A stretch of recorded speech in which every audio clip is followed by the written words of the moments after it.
Ladies and gentlemen, before we dig into the video, a quick announcement. Kaizen Training, that's me, Barkwan, Omar Isaf. We have a bunch of different programs to help you reach your goals, whether it's hypertrophy, strength, fat loss, whatever it is. And right now we're running a spring special. Use code SPRING18 and get 30% off any program you want.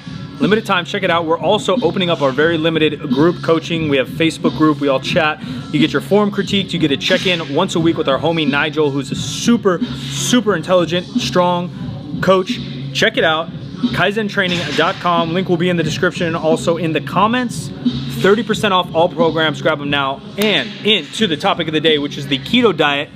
My experience with it, what I think is good about it, what I think is bad about it, how and when I used it, and who maybe I would recommend it for. For those that maybe don't know much about it, it's a higher fat diet, moderate protein, and very low carb diet. So typically what you'll do is you'll want about 60 to 70% of your overall calories coming from fat, 20 to 30 from protein, and then maybe 10%, 5% or less coming from carbohydrates. This was first kind of brought about for epilepsy and to help other diseases.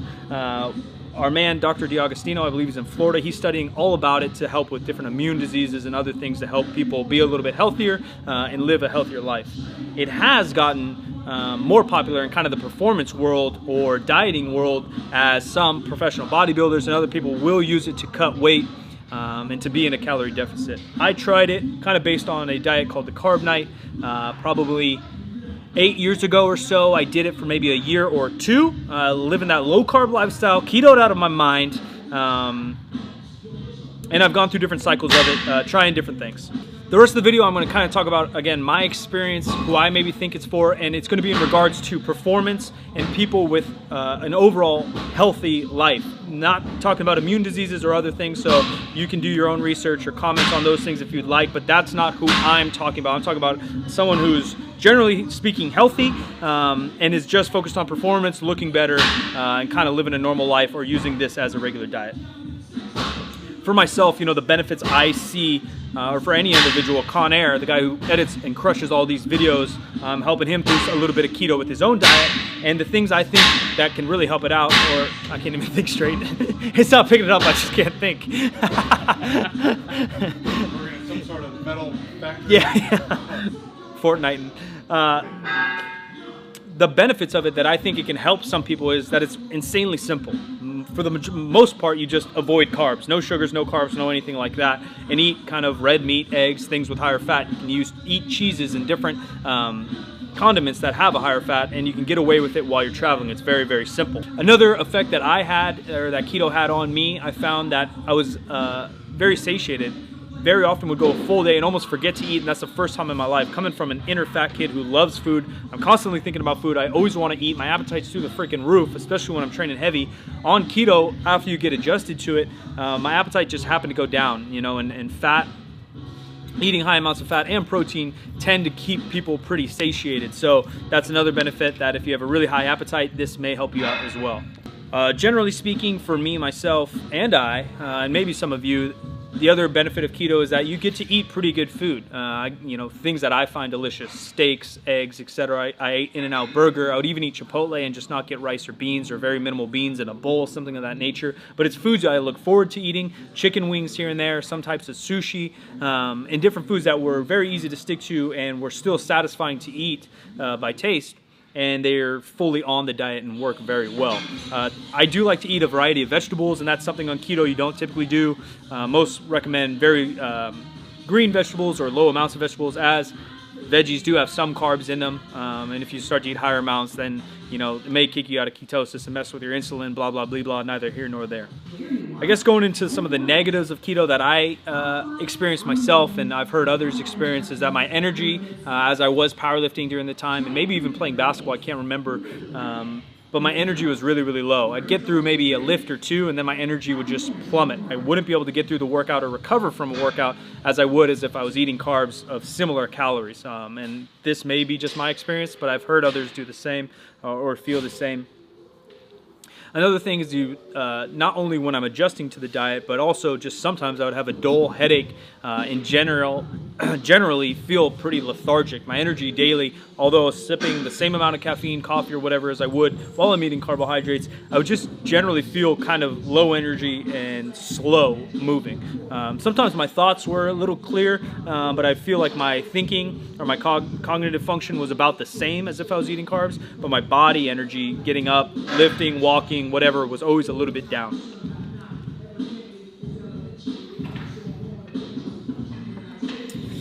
One of the major issues I found, trying to be a little bit more self-aware, looking back on doing the carb night or a ketogenic style diet for myself, is that I would have refeeds as per that exact diet. And I know some ketogenic diets may not, or other people might have cheat meals or whatever it might be, but it would be every 7 to 10 days. It would be a carbohydrate night where you kind of reset the system or get some glycogen in you to restore everything.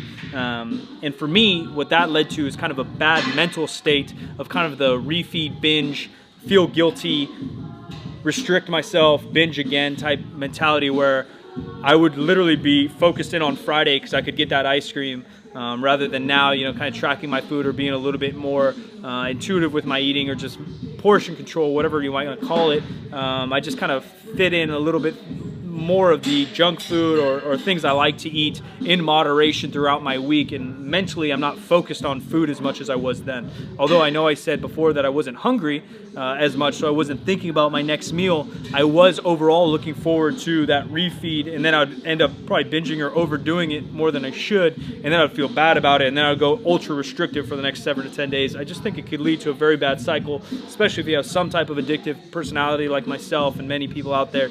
It just led to a dirty